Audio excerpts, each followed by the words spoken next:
Maheen, you're welcome to stay, but I think I see you guys fourth period today.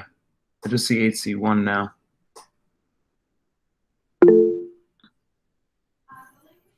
Oh, you can come to both classes. I don't care.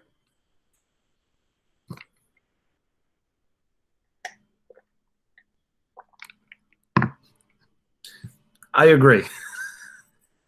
It's funny.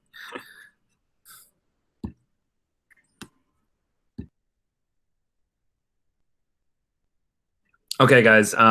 So till 8:45, you're continuing to work on the assignment from yesterday. Now, some of you may be close to done, but you're gonna have 15 minutes to try and fill out these two boxes again. Then at 8:45, we will fill in box number 3 here, important Regents details for you to know about each particular person. So we'll go through each person and make sure you know at least the important Regents details on each one.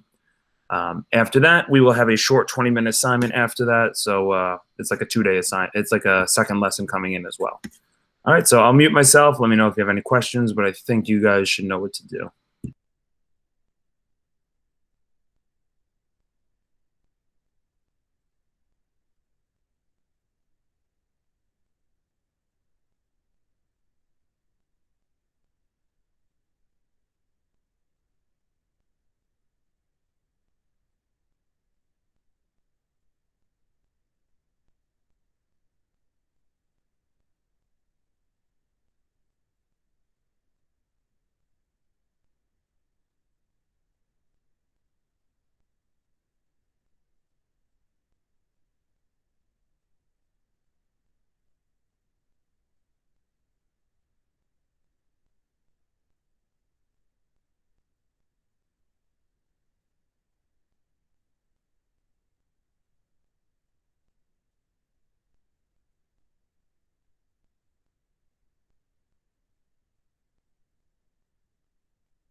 Okay, about 10 minutes left. Again, just finishing up what we were working on yesterday. If you do finish early, then you could take a little break. Just we are going to go over box number 3 at 8:45.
I don't have you this period. I see you next period.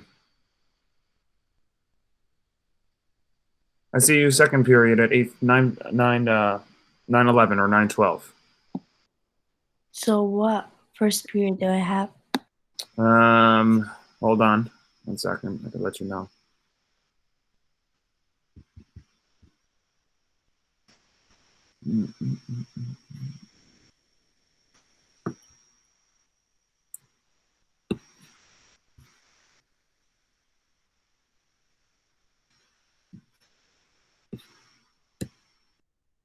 You have a virtual study hall.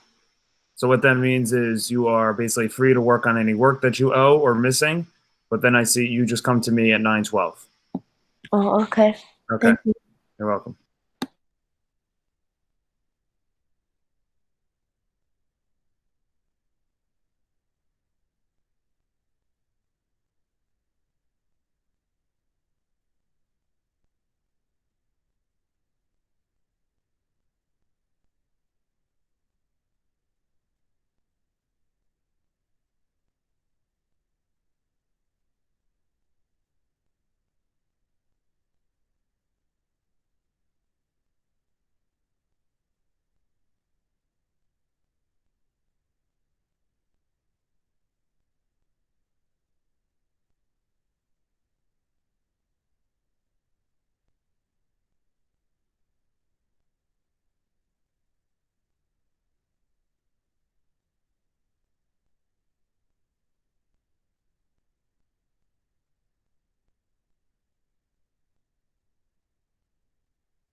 Okay, guys, take 2 more minutes.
Okay, guys. So let's get started with the. Hold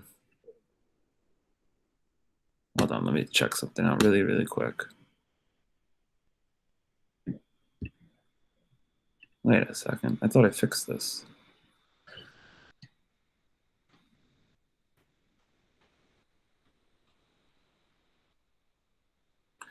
So obviously we're gonna get working with box 3 right now. I think it's good now. Yeah, I don't know what that was about. Okay, so perfect. So yeah, it's a lot of writing, obviously, but since you're on a computer, it'll probably go a lot faster. We're now going to be looking at each individual person for why you need to know them for the Regents. Okay, you kind of got the basic stuff. You're going to have some overlap in terms of what you got for the important things about this person, along with what's important for the Regents. But I just want to narrow down exactly what you need to know for each particular person in the abolitionist movement. Now, the abolitionist movement will not be officially successful until after the Civil War ends, obviously. All right, but they made some good pushes and had some good things happen prior to the end of the Civil War. So we're going to look at these particular things. So first, let's start with the most famous, Harriet Tubman. At this point, you've seen the famous Underground Railroad. When we watch a video on the review of the Civil War on Tuesday, you'll see even more on what the Underground Railroad is, but she was the major leader of the Underground Railroad. What you'll learn was not actually underground. It was a term for more of a secret type of path, and it wasn't a railroad. It wasn't like people hopped on trains and left to go to their freedom. So their name is a little bit misleading. The Underground Railroad was just hidden paths that African slaves that were trying to run away would try and walk through to get to the north and then eventually get to Canada. All right, and she was the famous leader of that. She had freed thousands of slaves. She just made it her life's work to basically get slaves to freedom. Now you'll notice about her, she was not the nicest lady, actually. All right, but she was very effective in getting what she wanted. Okay, which was helping out a lot of African American people to become free. All right. Probably the biggest one on the Regents, though, would actually be William Lloyd Garrison, who was this guy here, the white guy here. He was a editor for a newspaper called The Liberator. Now, you guys should know what it means to liberate. And liberate means to free. So his newspaper was focused on trying to help free the slaves. Okay. The newspaper was actively trying to inspire people to become a part of the abolitionist movement. And a lot of the writings and the newspaper articles that came out in the 1850s and prior to the Civil War helped convince a good amount of people that they should be a part of the abolitionist movement too, and they should also be advocating to end slavery. All right. This was a big newspaper in the North. Obviously, this was something that was not really sold in the South, but people in the North learned a lot about this. All right. So that's William Lloyd Garrison. The next person is this young lady here, Harriet Beecher Stowe. She wrote a very, very famous book called Uncle Tom's Cabin, probably in the top 5 or top 10 best-selling books in American history. You could throw it right in the same conversation with Common Sense in terms of its persuasion in trying to get people to recognize something. You know, I've mentioned this before. Understand, many people in the North kind of understood what slavery was, but they really didn't know the details of it.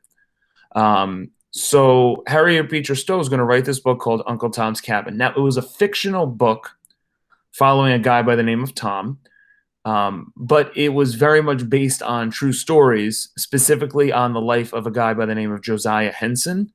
Josiah Henson had a very tough life as a slave and then eventually was killed as a slave from getting beaten to death. All right, so this was a very real, even though it was a fictional book, a very real story that was told that didn't use Josiah Henson's name. It followed Uncle Tom. And it was very influential in trying to get people to understand, you know, the details of how bad slavery is. There's tons of problems in the world sometimes. Okay, even 2020, it could be starvation, could be you know, human trafficking, children being kidnapped, whatever the case may be. Sometimes we're aware of these things, but we really don't know the details of it. And sometimes when you really look at the details of it, it can really make you extremely sad and maybe want to change with that. All right. So many people in the North who are maybe a little indifferent towards slavery after reading this book changed their opinions and were now a lot more persuaded to be more active in the fight against slavery. So you can see this kind of buildup of people in the abolitionist movement thanks to leaders like this. Okay, Harriet Beecher Stowe writing this book. So 2 of the 3 were never even actually slaves. They're just writers that believed in ending slavery, but they were very helpful in that. All right. The next person's a very big person in American history, but not as big on the Regents for whatever reason. That's Frederick Douglass. He was a former slave himself, very similar to Harriet Tubman. He wrote an autobiography called The Life of Frederick Douglass that, again, very similar. This wasn't a fictional story. This was a true story that went through his life as a slave. And again, gave people that exposure to understand what slavery was really all about. All right. This guy went on to lead an amazing life. He was well educated. He was self-taught and learned how to read. And he would eventually be the first African-American elected to Congress. All right, which is a tremendous feat because before him, there were no people in our federal government. There were no people in our federal government that were black, and he was the first one. So he kind of set the stage going forward for many other African Americans to go into the government. All right. So his work is not only as an abolitionist, but he does some great work afterwards as a person in our government. And the last person you're going to learn about is John Brown, which is this guy here. He's a little crazy. He's a little crazy. And he's definitely the most controversial out of the 5. I'm not going to go around and say that Harriet Tubman wasn't and William Lloyd Garrison, were they liked by the South? Absolutely not. Harriet Tubman was despised by the South. But John Brown's controversial more because he was not really afraid to use violence to try and help end slavery. So his goal of ending slavery was good. The means he went about doing it were more controversial. So he does a couple of things. The 2 most famous is the first one. He led a raid at Harper's Ferry, where I took slaves. Excuse me. I did not take slaves. That is not something I did because I am here. I am not from 1851. where he took slaves and he armed them to revolt and start a rebellion. So what he wanted to do was Harper's Ferry is an arsenal where they hold weapons. He wanted to raid that arsenal, give those weapons to the slaves, and then have the slaves literally kill their masters and become free. If that's not radical and extreme, I don't know what is. All right, that's pretty radical and extreme. He was also a part of Bleeding Kansas. He was a very controversial figure because he wasn't afraid to use violence to do what he needed to do. All right. So we're going to look at each person a little bit more, I would say, on Tuesday and Wednesday. Tuesday and Wednesday will be review days, will be video days. We're watching a couple different videos, America's Story of Us, and then we're watching Oversimplified. And we're going to see these people come up a bunch. All right, so it's not the last time we're dealing with these people, but now you should have a good sense what each particular person does. Now, were they all directly responsible for ending slavery? No, but they all helped. They helped get us closer to being more divided over the issue of slavery, which led to the Civil War, which eventually ended slavery. So they will go from there. You have a test. No, not until after Thanksgiving. All right, we're just doing, the way I like to do it is, with the Civil War, is we review stuff of the causes of the Civil War in the antebellum period. Then we go into the actual Civil War. We go into the strengths and weaknesses of the armies. We go into battles. We go to some of the events of the Civil War, which will take about a week. Then we'll start reviewing for your Unit 2 test. So, you know, we're not probably having a test until early December, so you don't have to worry about that just yet. Okay. Anyone need more time to finish copying this down? Okay, I would like to move on to part 2 of today's lesson, which is going to be focused on a very controversial moment, which I feel like I'm going over a lot of controversial moments. Write in the chat. You have 10 seconds if you need more time. Otherwise, we are moving on. 5 seconds. 4, 3, 2, 1. Okay. So let's go into this focus question here. What is the Dred Scott decision? Okay, so please copy this down into your notebook. All right. Focus question is, what is Dred Scott decision? This is not directly related to the abolitionist movement, but after this decision, there's going to be a rise in people joining the abolitionist movement. So it is kind of related, though it's not directly related. All right, so I'll give you a minute to do that. Copy this down, and then we'll go over some of this and then watch a video and then something else.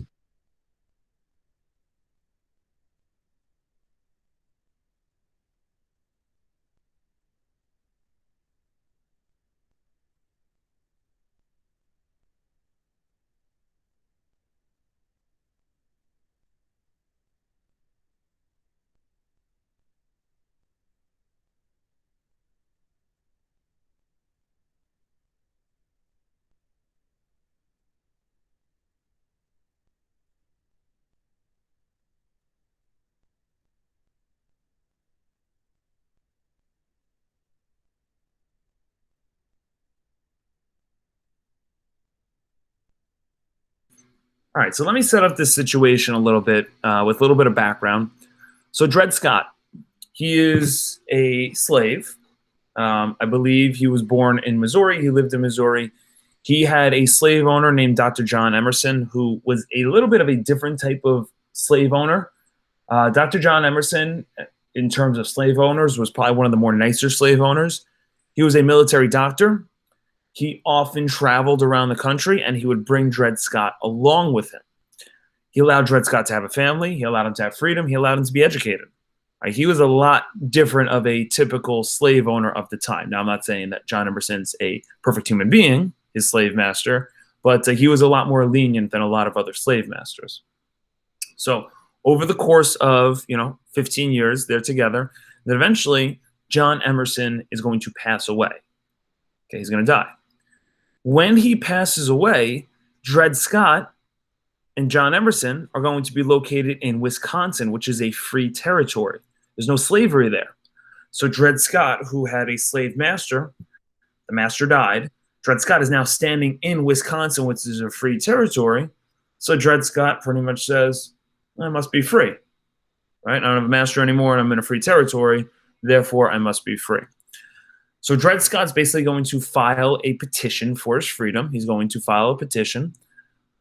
Long story short, the petition gets denied. The reason it gets denied is because Dr. John Emerson's wife, who was not in Wisconsin, she was back in Missouri, basically said that I would like Dred Scott and his family to come be slaves for me now.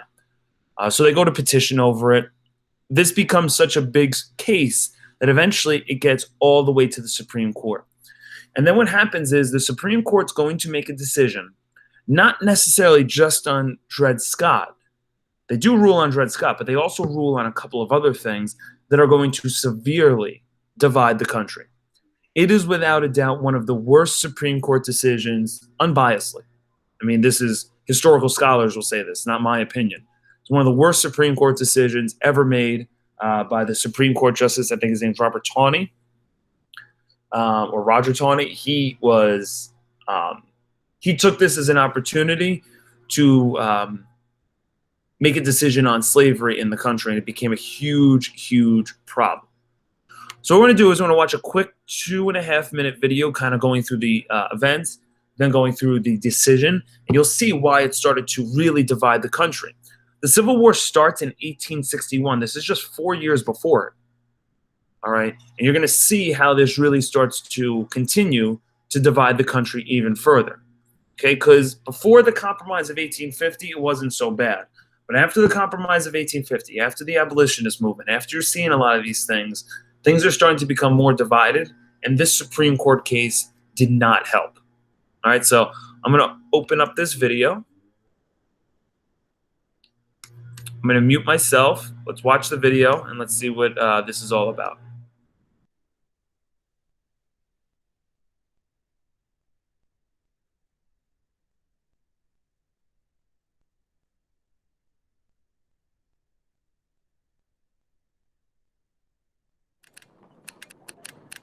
On the morning of March 7th, 1857, the papers brought stunning news.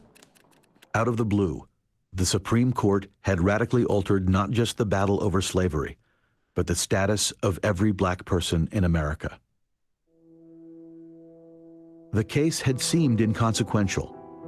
A Missouri slave named Dred Scott wanted the court to set him free because his master had taken him to live in Illinois and then Wisconsin territory, where slavery was illegal. Chief Justice Roger Taney saw the case as an opportunity to settle the question of slavery once and for all. In a sweeping decision, Taney ruled that Congress had no authority to prevent the spread of slavery to the territories. Most ominously for free blacks like Frederick Douglass, Taney wrote that blacks were so far inferior they had no rights which the white man was bound to respect, and that any free black might lawfully be reduced to slavery for his benefit. The Dred Scott decision had the potential to legalize slavery everywhere in the United States. In effect, it turns the entire country into a slave nation. So many abolitionists after Dred Scott said, you see, we've been telling you for decades that there's a slave power conspiracy out there of presidents, Supreme Court members, of Congress people, of bankers, of ship owners to not only preserve but expand this system of slavery until it dominates every aspect of American society and economy. And now here's the Supreme Court saying slavery has an eternal future in the United States. The decision hung like a pall over the abolitionist movement, casting Douglass, most of all, into a deep depression. With an earnest, aching heart, I have long looked for the realization of the hope of my people. I have sought in my humble way to see in the distance the white flags of freedom, the time at which the cruel bondage of my people should end. But of that time, I can know nothing, and you can know nothing. All is uncertain.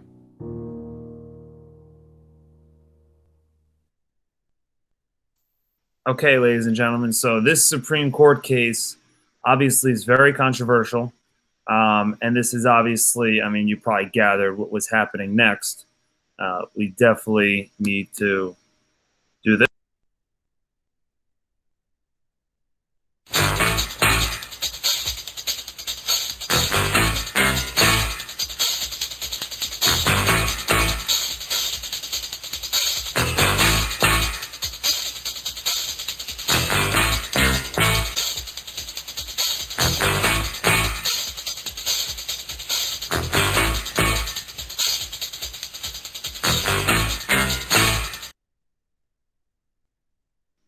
Okay, so that is obviously your theme to get the Supreme Court packet out, which is in the classwork.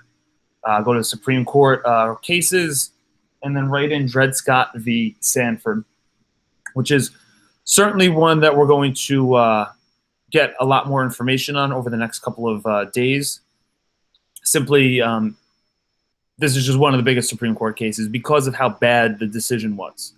Okay, so first off, I need to just mention a couple things about the Supreme Court. The Supreme Court is supposed to interpret the law and interpret the Constitution. What the Supreme Court does right now is they actually try and put their own spin on the issue of slavery. The Supreme Court is not supposed to decide, okay, if states should have slavery or not. They're supposed to interpret the law. If the law wants to come out and say we want to make slavery legal in the entire country and there's an amendment passed, that's on the legislative branch. The judicial branch isn't really supposed to go around changing the course of what laws are, okay, if that makes any sense. So let me go into just the basics of Dred Scott. First and foremost, Dred Scott himself was ruled that he is not allowed to have his freedom. And it's centered around this. You are writing both into the Supreme Court packet, but one is a little bit more important than the others. So basically, Supreme Court ruled that no black people, I didn't say slaves, Supreme Court ruled that no black people, including free black people, they were not able to bring a suit to court because slaves, let me fix this here, and black people were not citizens of the country. Okay?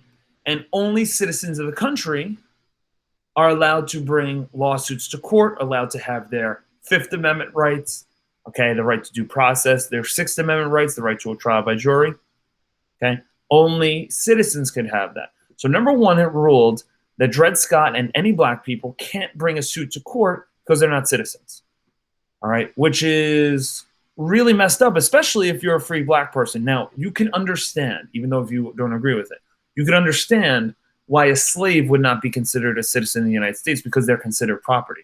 But a free black person, why not? They were looked at as inferior, and the Supreme Court at this point ruled that basically they cannot bring a suit to court. That is number one. That sometimes comes up on the Regents, but not as much as the other one. The other one set up the possibility that slavery is no longer a reserved power. Slavery can now also be a delegated power, meaning that the federal government may have the power to say slavery can be legal everywhere, which is a really scary thing. Let's go back to the Northwest Ordinance of 1787, okay, which we had under the Articles of Confederation. That set up a process for states entering the territories for entering as states into our country. But it also mentioned that territories cannot have slavery. Not anymore. Now it says Congress cannot ban people from bringing their slaves or making a free or a slave territory.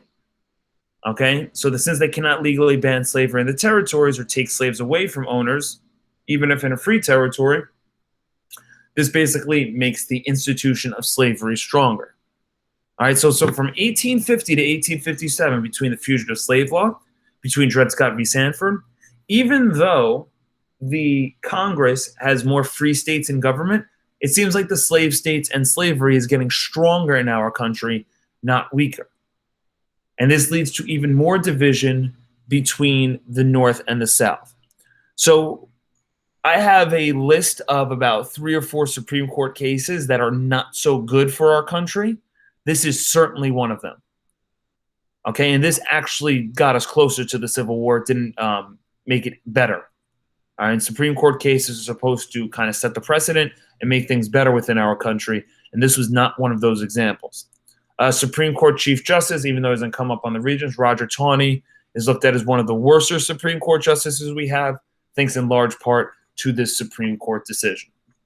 All right, so let me see. I think we have practice Regents question coming up. Yeah, okay. So I'll give everyone another 30 seconds to finish copying this, and then we'll finish with the Regents question.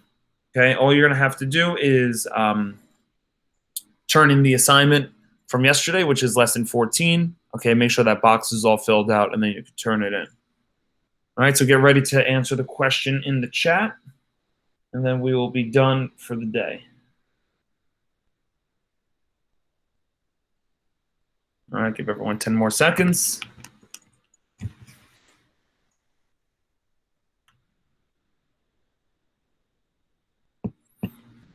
Okay, let's take a look at this Regents question here. Post in the chat if you know the answer.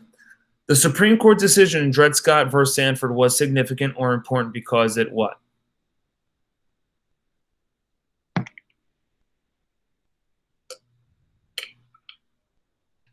Good. 4. 4 is the correct answer. All right, couple things. Tomorrow's Saturday, so no school. But Monday, when you guys come in, you're going to have a double period Monday type of setup. We're going to do a lesson on the election of 1860, and then we're going to go back and we're going to do some DBQ document review, not the essay. We're just going to do some DBQ document practice in lesson 2. Some unit 2 topics on like westward expansion and manifest destiny will come up as a little bit of review. So expect to do some of that. Again, it shouldn't take you more than 30 minutes. It's not even a full period. But we will work on the election of 1860, which is one of the final events before the start of the Civil War, and then the thing. Bleard, we did that. Where were you? Go back to it was this. Hey, this is where you should have filled it in. All right, so fill that in. I'm going to post the video to YouTube. Okay, yeah. I'm going to post the video to YouTube in the next couple of minutes, so you could just do it then. All right? All right, Regents class, I will see you guys on Monday. Have a good weekend and enjoy the rest of your day.